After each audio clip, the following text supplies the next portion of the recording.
Hey everyone, welcome to the Poplar Report. We are outside. I know it's crazy. We're always inside, but this time we are outside, and that's because I have a project I want to kind of show you some of what's going on with this. I am actually going to be trying to take my home off-grid. So we're going to be trying to cut the electrical cord to this house, and that's going to be a bit of an undertaking. We're using the Opus Mega 5 as kind of the core of that, and in addition to that, we are using the expansion, the B5, in the power shed. You can see in the background there, that's where the Mega 5 and the B5 are. Combined, that's 10,000 kilowatt hours of battery capacity, and it can discharge them at 4,000 watts at a time. Now, I'm going to be walking through this whole system, solar panels, power shed, and kind of how I'm integrating it into the electrical box so that we can kind of step away, baby step wise, from the electrical grid. And that's going to be, I've thought a lot about this and I've talked a lot about this, so that there's so much information in this, and we're going to make it super simple so that if you're thinking about taking your house off-grid or somewhat off-grid, this will hopefully help you kind of think through how to use these power units, kind of step away from your electrical dependence. Right now, Opus is actually having a sale right now. They wanted me to mention that. They have a sale going from the 11th through the 25th, so that's already started. But they're also going to have like a big flash sale on the 24th. So we'll put some numbers up there on the screen there so you can kind of see that, and we'll have some links so that if you want to go check out what they have on sale and what kind of prices. It is the best prices of the year, so that's good stuff there. Also, they also have an Opus Helps, and that is a kind of a nonprofit side of things where they donate power units and such to people who are in need. So if you're like, power units are out of reach for me, you can actually sign up for that and apply to see if you can get a free power unit to help you if you need like medical backup for medical devices, that kind of thing, and you're low income. They may be able to help you out. So I'm excited to talk about that too. Let's jump into what this setup looks like and walk you through things. Like I said, the Opus Mega 5 is the core of this whole thing. The Opus Mega 5 and its expansion pack combined have 10,000 watt hours of power. That's 10 kilowatt hours, which is pretty good for this area of the country. Now, we're putting it in a power shed. And the reason why we're doing a shed here is simple. I don't want to burn my house down. Now, these units are very safe and everything like that, but all power units, all battery packs, when they start to burn, you ain't putting them out. If you've seen those battery packs on cars go up, there's videos and such like that online of people's houses going up because of big battery packs. So especially if you're going to be charging and discharging them without really supervising them, I built a shed. So this shed is pretty sturdy, and one of the criteria I had here was I want to be able to lock it up, and that's important to me. While it's not the most sturdy shed ever, it is definitely sturdier than a lot of the box sheds that you get at the stores and such. And it also is capable of being reinforced. And also with these studs and everything like that, we're actually going to insulate this because these battery packs are not going to function well when it's really, really cold. So we're going to actually put a heat pump in here. So basically have a heater in here, and we're going to insulate the shed so that it can actually stay nice and warm all winter long. So I didn't want too big of a shed since we're going to be heating it. Now, we don't need to heat it up to like comfort levels. What we need to do is we need to heat it up so that the battery packs aren't having issues. So we can use the power from the battery packs to run the heater in order to keep the battery packs warm. So, power shed.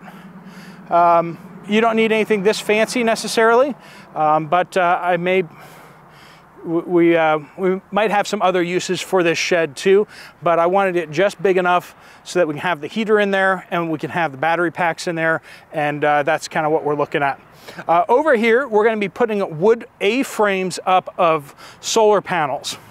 So we're going to be putting a bunch of strings of solar panels and then running the wires right back here into the shed, and that's going to be what we're looking at there. So that's going to be the battery pack, and then we're actually going to bury electrical wires going from the shed all the way to the back of the house. Now, as you can see, I have a central heat pump for my house, and that's one of the problems we're going to be discussing shortly about things, but I need to finish digging this trench. But basically, we're going to trench down 18 inches and bury electrical conduit, and that's going to take us all the way to the panel back there where the electricity is already coming into the house, and we're going to kind of play around with that panel a little bit. That's one of the things that we're going to be talking about here is the issues that we're going to have here in this house is that not everything runs on 110, right? We have the hot water pump, hot water heater, sorry, the dryer, the stove, and then the central heat. So how are we going to get around this? Because these power units are only going to be able to send out 110. And quite frankly, even if we weren't looking at that problem, we also have the problem of just that they take up a lot more power than this unit can really deliver. So basically, instead of one big heat pump in the center of the house, I'm actually using several smaller heat pumps that are around the house. That's going to be the way that I'm going to heat the house, is the idea. So several window units, essentially, not the ones that stick out the window, but like the floor units that have the two pipes that come up and go into the window.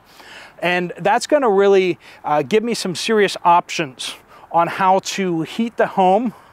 I can't always use the electric heat as needed, but the resistance heat as needed, but the heat pumps are going to really bring down the energy demand pretty low. And so that's the big step there. Stovetop, I haven't really figured that out yet. I'm going to move over to toaster oven a little more and get an induction stove countertop unit as well. See if I can kind of wean myself off of using the stove. If so, then I can just take the stove out and replace it with another essentially counter.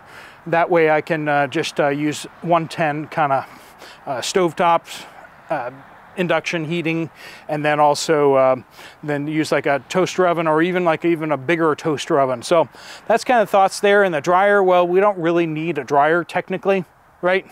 Dryers are a luxury, and I like the luxury of it. But so what we're going to be doing with a panel is we're going to be taking 10 circuits right now off the regular power. So I'm going to be taking 10 circuits off, and then I'm going to leave the central heat. We're going to leave the stove, the dryer on the regular circuits. And we're going to take basically a lot of the wall outlets off. That way the refrigerator, the freezer, the wall heat pumps are all going to be on this, this new power system. I'm going to see if I can kind of wean myself off of that, but I'm going to have the option of always flipping the power back on to those circuits from the street. So I'm not cutting off the street just yet, but I'm going to be kind of figuring out how that kind of looks, because I don't want to have to like run a gas generator or something like that just to make ends meet. I'm not objecting to the power prices, you know, from a principled standpoint. But knowing that grid may not be there always, I want to be able to function at first at a minimal level, and then I'd like to expand my capabilities of operating without the electrical grid as we go forward. So let's jump into some of what we got going on with the circuits. So welcome to the garage, and this is our transfer switch that we're going to be using here. We got some of the roofing material right there. This place is quite a mess. But all right, so that's the transfer switch. Now, the transfer switch is going to essentially work almost like a second breaker box that's going to go off of the first breaker box. So now these things are not super cheap, that's for sure. But each circuit that you're taking off, you can either take the whole thing off, but those are going to take a little bit to install because you have to get the electric company to come out and shut off your power for that, and then they want to inspect it themselves, and you're going to have to pay for that. And it's just it's a bit of an ordeal. If you're taking some circuits off, you can always just shut off the main power, and then you can shut off, and then you can take those circuits out, and that will that's something you can do without alerting the power company. And then this transfer switch will take 10 circuits offline and give you a plug that you plug in. So there's a plug where you plug in the generator, and then you can power those separate circuits by the generator as opposed to the main power. But you can always come in and flip the switch and turn those back on to regular power. Now, some of you are probably asking, why in the world take these baby steps to take the power off the grid as opposed to just going all in one fell swoop? And that's a fair thing, but that's a big step.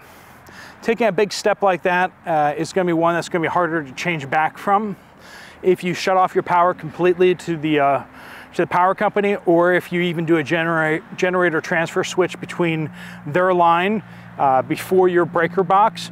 Like I said, you're gonna have to bring them out to inspect it. They're gonna wanna know everything about everything.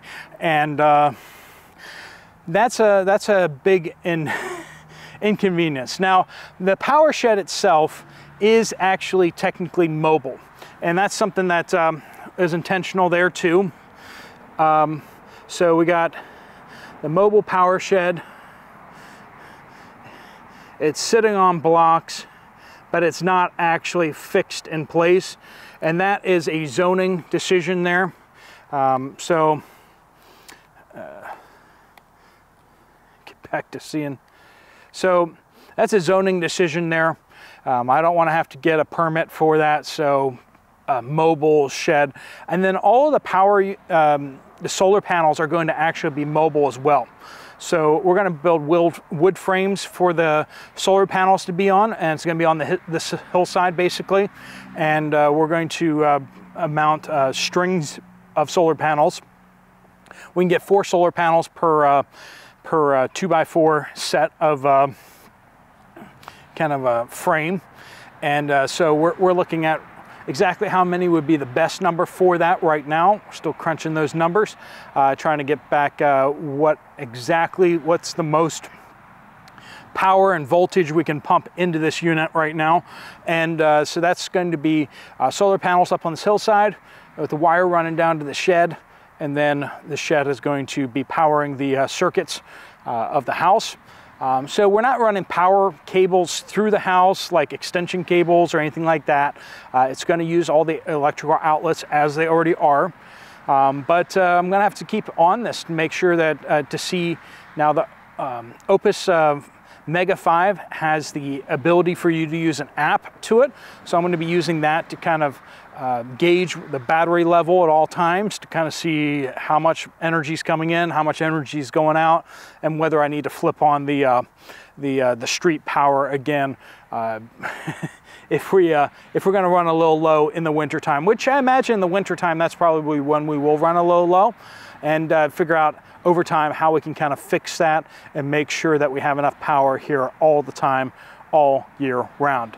All right, friends, this is an exciting journey that I'm on, and I know you guys all have projects that you're excited about at your homes, things that you're doing to get more self-sufficient, more stable in case the crises come. Yeah, this is the journey that I'm on. I just wanted to kind of share that with you. Thanks so much for watching and for being a part of this community.